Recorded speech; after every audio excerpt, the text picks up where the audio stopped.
Hello दोस्तों, कैसे हैं आप सभी लोग। मैं रोहित सिंह राजपूत। आशा करता हूँ आप लोग स्वस्थ होंगे, मस्त होंगे और अच्छे से पढ़ रहे होंगे। आज मैं आप लोगों के लिए लेके आया हूँ chapter number 3, metals and non metals, धातुएं हैं और अधातुएं। इसके मैं जो एमसीक्यू हैं, मल्टीपल चॉइस क्वेश्चन, बहुविकल्पी प्रश्न, ऐसे बहुविकल्पी प्रश्न मैं लेके आज आप लोगों के लिए आया हूँ जो बोर्ड में कई बार पूछे गए हैं। तो ये क्लास आप लोगों के लिए बहुत महत्वपूर्ण होने वाली है, इसको मिस ना कीजिएगा। तो आइए शुरू करते हैं। प्रश्न नंबर 1 आपका दिया है, निम्न में से कौन सी धातु अम्ल से हाइड्रोजन विस्थापित करती है। जिंक, एजी यानी कि सिल्वर, क्यूपरम, एचजी यानी पारा। तो बोला निम्न से कौन सी धातु अम्ल से हाइड्रोजन विस्थापित करती है। तो जो आपकी जिंक धातु होती है ये अम्ल से हाइड्रोजन विस्थापित करती है।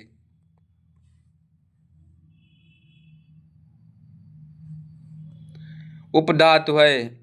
अब इसने पूछा है उपधातु। जो बच्चों पीछे हमने कराया है पहला क्वेश्चन, ये आपका 2022 में पूछा गया है। उपधातु है सोडियम, कॉपर, मरकरी, एंटीमनी। तो उपधातु की बात करें तो आपकी ये एंटीमनी है। कॉपर धातु है, सोडियम। उपधातु मतलब यानी कि जिनमें धातु पाई हो और धातु हो और धातु हो, धातु अधातु दोनों का ही मिश्रण को ही उपधातु कहते हैं। तो एंटीमनी। प्रश्न नंबर 3 मिश्र धातु है तांबा, पीतल, सोना, जस्ता। तो मिश्र धातु पूछा है ना, तो आपका पीतल होगा। पीतल जो है ये मिश्र धातु है। प्रश्न नंबर 4 धातुओं के ऑक्साइड होते हैं अम्लीय, क्षारीय, उभयधर्मी, उदासीन। धातुओं के ऑक्साइड बच्चों क्षारीय होते हैं। आगे बढ़ेंगे बच्चों हम लोग।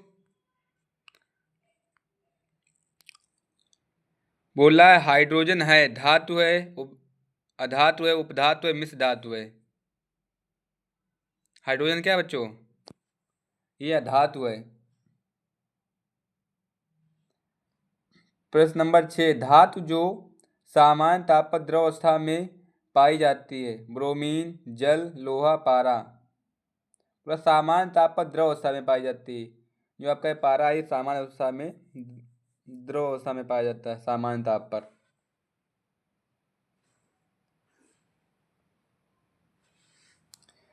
प्रश्न नंबर 7 कौन सी अधातु विद्युत की सुचालक होती है। पूछ रहा है कौन सी धातु विद्युत की सुचालक होती। Graphite, chlorine, helium, oxygen. तो अधातु पूछ रहा है तो आप सभी लोग जानते हैं ग्रेफाइट जो है ये विद्युत की सुचालक है, यानी कि इसमें विद्युत धारा प्रवाहित होती है, प्रवाहित की जा सकती है।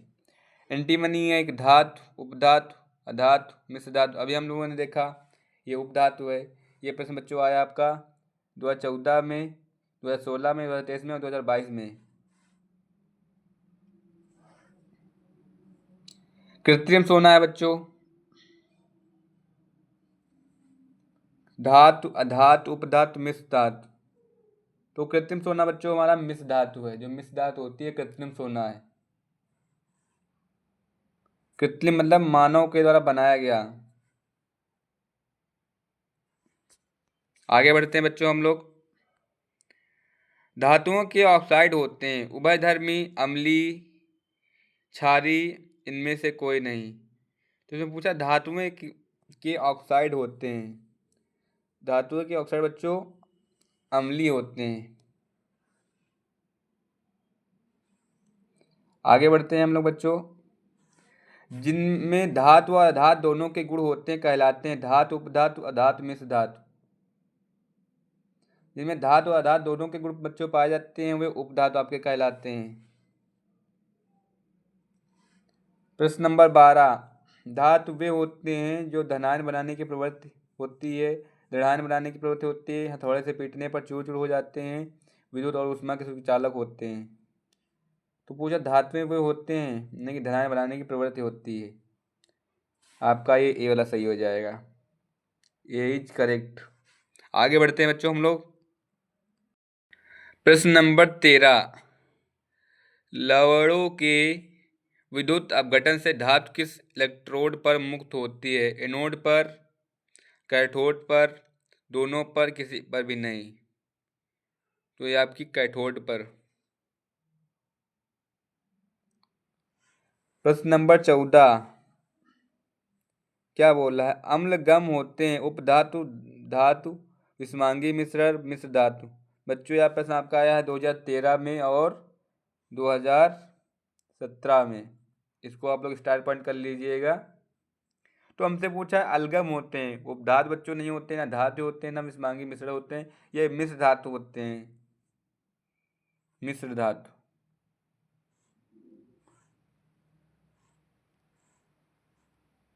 यानी कि धातु और उपधातु दोनों ही में पाए जाते हैं।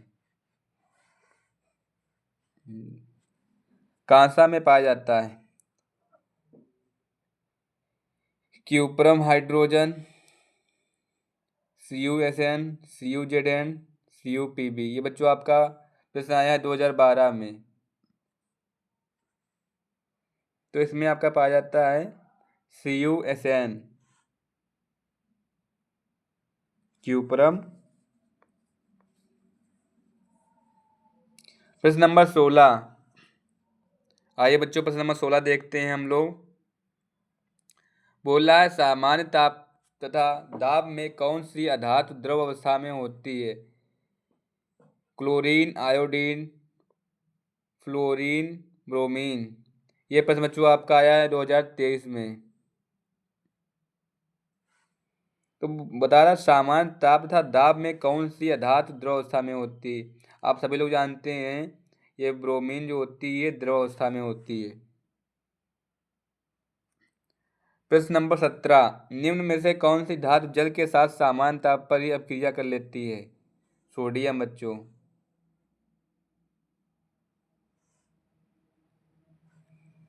ये प्रश्न आपका है 2018 में और 2022 में। जर्मन सिल्वर में कौन सी धातु नहीं होती है? ये प्रश्न आपका है बच्चों 2014 में। तो हमसे पूछ रहा है जर्मन सिल्वर में कौन सी धातु नहीं होती? कॉपर बच्चों पाया जाता है, जिंक भी पाई जाती है और निकिल भी। तो ये Ag होती, ये नहीं होती है, यानी कि सिल्वर।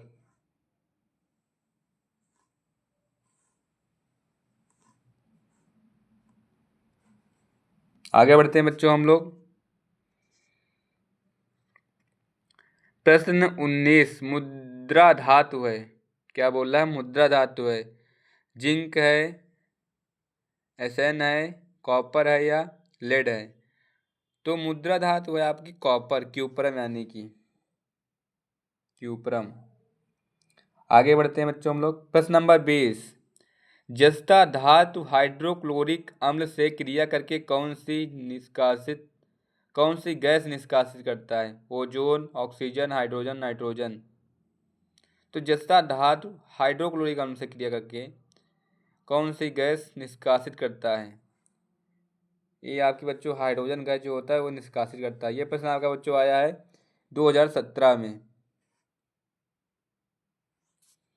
प्रश्न नंबर 21, धातुओं को पीट कर पतली चादर बनाई जा सकती है, इस गुण को क्या कहते हैं? आघातवर्धनीयता, तन्यता, धात्विक चमक, कठोरता। तो इस गुण को बच्चों आघातवर्धनीयता कहते हैं। कौन सी धातु हमेशा अमलगम में होती है? Zinc, ferrum, Hg, cuprum. तो आपकी जो पारा धातु है ये हमेशा अमलगम में होती है। आगे बढ़ते हैं बच्चों हम लोग। प्रश्न नंबर 23, निम्नलिखित में से कौन सी धातु को चाकू से काटा जा सकता है? लिथियम, सोडियम, पोटेशियम, ये सभी। तो लिथियम को भी चाकू से काटा जा सकता है, सोडियम से को भी और पोटेशियम को भी, यानी कि डी आपका सही हो जाएगा।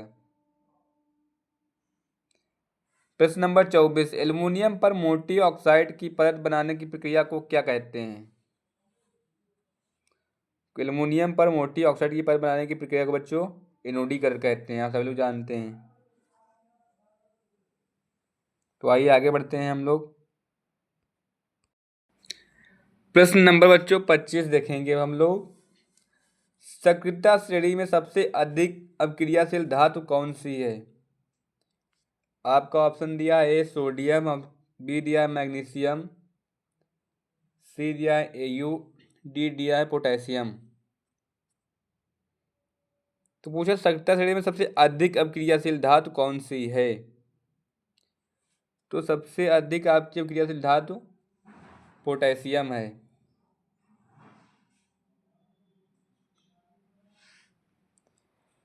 पृथ्वी की भूपट्टी में प्राकृतिक रूप से पाए जाने वाले तत्वों या यौगिकों को क्या कहते हैं? खनिज कहते हैं, अयस्क कहते हैं, उपयोग दोनों कहते हैं, इनमें से कोई नहीं। तो पृथ्वी की भूपट्टी में प्राकृतिक रूप से पाए जाने वाले तत्वों को बच्चों खनिज कहते हैं। प्रश्न number 27। Fe2O3 plus 2Al dash 2Fe plus Al2O3 plus ऊष्मा, इस अभिक्रिया का क्या नाम है बोल रहा है? तो इस अभिक्रिया का बच्चों नाम है थर्माइट। ये रिएक्शन आप लोग अच्छे से देख लीजिएगा, ये बच्चों हर बार पूछी जाती है पेपर में। प्रश्न नंबर 28। शुद्ध सोना कितने कैरेट का होता है? क्या पूछ रहा है? कह रहा है शुद्ध सोना कितने कैरेट का होता है? ऑप्शन ए दिया है 21, ऑप्शन बी दिया है 22, ऑप्शन सी दिया है 23, ऑप्शन डी है 24। तो शुद्ध सोना की बच्चों बात करें तो यह आपका 28 कैरेट का होता है। आगे बढ़ते हैं बच्चों हम लोग अब। प्रश्न नंबर 29। 22 कैरेट सोने में तांबा या चांदी कितने भाग में उपस्थित होता है? 2, 22, 14, 78। तो 22 कैरेट सोने में तांबा या चांदी 2 भाग उपस्थित होता है। प्रश्न नंबर 30। सीसा एवं टिन की मिश्र धातु को क्या कहते हैं? पूछ रहा है सीसा एवं टिन की मिश्र धातु को क्या कहते हैं? अमलगम कहते हैं, सोल्डर कहते हैं, कांसा कहते हैं, कोई नहीं। तो सीसा एवं टिन की मिश्र धातु को बच्चों हम लोग कहते हैं सोल्डर। प्रश्न नंबर 31। यदि कोई भी धातु पारद है तो इसके मिश्र धातु को क्या कहते हैं? अम्लगम बच्चों कहते हैं इसको। प्रश्न नंबर आपका 32 देखते हैं बच्चों हम लोग। धातुएं प्रायः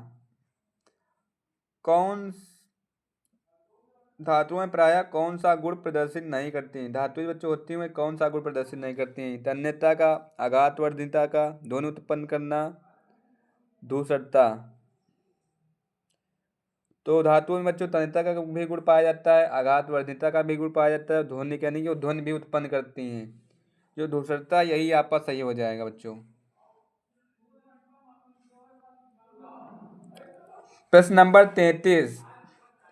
कौन सी धातु ठंडे या गर्म जल से क्रिया नहीं करती है? सोडियम, कैल्शियम, मैग्नीशियम या फिर आयरन?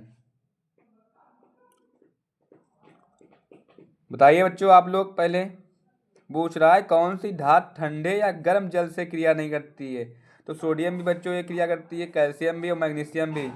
आयरन आपकी जो होती है ठंडे या गर्म जल से क्रिया नहीं करती है। प्रश्न नंबर 34। निम्न में से कौन सी धातु चमक युक्त होती है? Carbon, oxygen, nitrogen, iodine. तो हमसे पूछा है चमक युक्त, तो आपकी जो आयोडीन धातु है ये चमक युक्त होती है। प्रश्न नंबर 35। निम्न में से कौन सी धातु अम्ल से हाइड्रोजन विस्थापित नहीं करती है? आयरन दिया है, जिंक दिया है, कॉपर दिया है, मैग्नीशियम दिया है। पूछ रहा है कौन सी धातु अम्ल से हाइड्रोजन विस्थापित नहीं करती है? तो जो आपकी कॉपर होती है ये धातु अम्ल से हाइड्रोजन को विस्थापित नहीं करती है। आगे बढ़ेंगे बच्चों हम लोग 36 देखें प्रश्न नंबर। बोला निम्न तत्वों में x, y और z का इलेक्ट्रॉनिक विन्यास है। x का 2, 8, y का -2, 8, 7, z का दिया है 2, 8, 2। इनमें कौन सा सही है बोल रहा है। x धातु है, y धातु है। आगे इसके ऑप्शन बच्चों हम लोग देखेंगे अभी। या जेड अधातु है, डी दिया है, वाई अधातु है और जेड धातु है। तो बच्चों आपका यही सही हो जाएगा।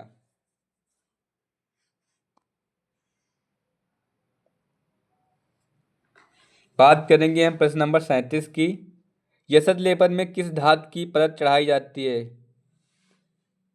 गैलियम की, एल्युमिनियम की, जिंक की, चांदी की। तो यसद लेपन में जिंक धातु की परत चढ़ाई जाती है, जिंक धातु। आगे बढ़ते हैं बच्चों हम लोग। धातुओं को पतली तार के रूप में खींचने की क्षमता को कहते हैं। आघातवर्धनीयता, तन्यता, अपर रूप, ध्वनिक। तो बच्चों धातुओं को पतली तार के रूप में खींचने की क्षमता को कहते हैं बच्चों तन्यता, यानी कि धातुओं में तन्यता का गुण पाया जाता है।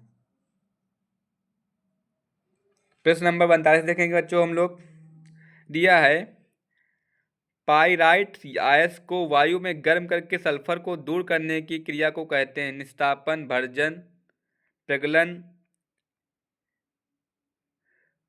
बेसमरीकरण। ये प्रश्न बच्चों आपका आया है 2012 में। ये आपका 2012 में आया हुआ है। तो पूछ रहा है पाइराइट अयस्क को वायु में गर्म करके सल्फर को दूर करने की प्रक्रिया को क्या कहते हैं। इसको बच्चों हम लोग भर्जन कहते हैं। प्रश्न नंबर 40। निम्न में से कौन सा तत्व तनु अम्ल के साथ संयोग करके हाइड्रोजन गैस निकालता है। ऑप्शन दिया है ए क्लोरीन दिया है, बी दिया तांबा, सी दिया जिंक यानी कि जस्ता, डी दिया सल्फर। तो आपका जो जिंक यानी कि जस्ता होता है ये यही आपका सही हो जाएगा। पूछा था निम्न में से कौन सा तत्व तनु अम्ल के साथ संयोग करके हाइड्रोजन गैस निकालता है। तो जिंक जो होता है बच्चों ये हाइड्रोजन गैस निकालता है। बात करेंगे प्रश्न नंबर 41 की। बोल रहा है निम्न में कौन सा तत्व धात्विक है।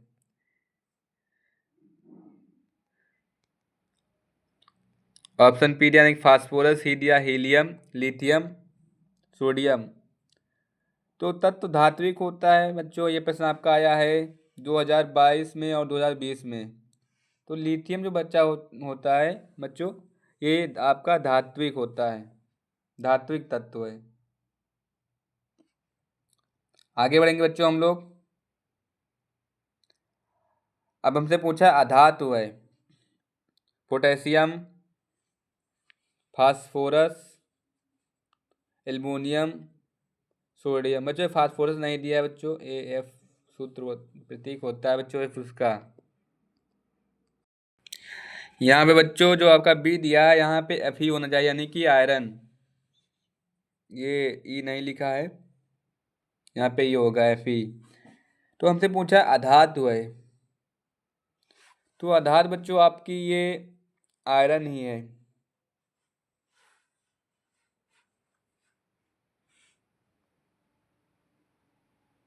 ये प्रश्न बच्चों आपका है 2022 में। प्रश्न नंबर 43 बोल रहा कह रहा कैल्शियम फॉस्फेट का सूत्र है। कैल्शियम फॉस्फेट का सूत्र CaPO3 का होल ट्वाइस 2, बी दिया CaPO4, सी दिया Ca3PO4 का होल ट्वाइस 2। तो बच्चों आपका यही कैल्शियम फॉस्फेट का सूत्र है। ये प्रश्न बच्चों आपका है 2022 में। आगे बढ़ते हैं बच्चों इसी प्रकार हम लोग। प्रश्न नंबर 44 बोल रहा है आर्सेनिक तत्व है, धातु है, अधातु है, उपधातु है, निष्क्रिय, आक्रिय है। तो हम बात करें आर्सेनिक तत्व की। तो आपका धातु नहीं है, अधातु नहीं है, उपधातु है। ये बच्चों उपधातु है। प्रश्न नंबर 45, निम्नलिखित में से कौन सी धातु ठंडे जल से हाइड्रोजन गैस निकालती है? तांबा, सोना, पोटेशियम, एल्युमिनियम। तो पूछता है कौन सी धातु ठंडे जल से हाइड्रोजन गैस निकालती है? तो आपकी जो पोटेशियम गैस होती है ठंडे जल से हाइड्रोजन गैस निकालती है। पोटेशियम धातु जो होता है वो ठंडे जल से हाइड्रोजन गैस निकालता है। प्रश्न नंबर 46 बच्चों देखते हैं हम लोग। जिंक चूर्ण पर तनु सल्फ्यूरिक अम्ल की अभिक्रिया से गैस निकलती है, तो हाइड्रोजन गैस निकलती है, सभी लोग जानते हैं। ये प्रश्न बच्चों आपका है 2023 में, और ऊपर वाला आया है 2023 में। ऊपर वाला भी जो हम नीचे कराएंगे या ये भी आया आपका 2023 में, यानी कि ये प्रश्न देखिए एक ही सेट में पूछे गए हैं। प्रश्न नंबर 47 की बात करेंगे हम। ये क्या कह रहा है बच्चों? पूछ रहा है निम्न में क्षार धातु है। क्षार धातु पूछा है बच्चों। ऑप्शन आपका ए दिया है सोडियम, ऑप्शन बी दिया है आयरन, ऑप्शन सी दिया है मैग्नीशियम, ऑप्शन डी दिया है एल्युमिनियम। एल्युमिनियम नहीं दिया है आपका, Au। तो निम्न क्षार धातु है सोडियम। क्षार धातु कौन है? सोडियम बच्चों। क्षार धातु में है ये दिया है barium, magnesium, calcium, lithium, sodium, potassium. बच्चे क्षार धातु यही होती हैं, लिथियम, सोडियम और पोटेशियम। बच्चों हमारे इस वीडियो में 48 प्रश्न थे जो हमने पूरे किए। हमारी वीडियो आप लोगों को अच्छी लगती है तो वीडियो को लाइक करें, चैनल को सब्सक्राइब करें, और जितना हो सके उतना अधिक शेयर करें वीडियो को। हमारी जितना हो सके उतना अधिक हमारी वीडियो को शेयर करें। और हमारे टेलीग्राम चैनल से जुड़ने के लिए हमने अपनी टेलीग्राम की जो लिंक है मैंने उसको डिस्क्रिप्शन में दे दिया है, वहाँ से जाके टेलीग्राम चैनल को फॉलो करें। मिलते हैं अगले वीडियो में, तब तक के लिए धन्यवाद।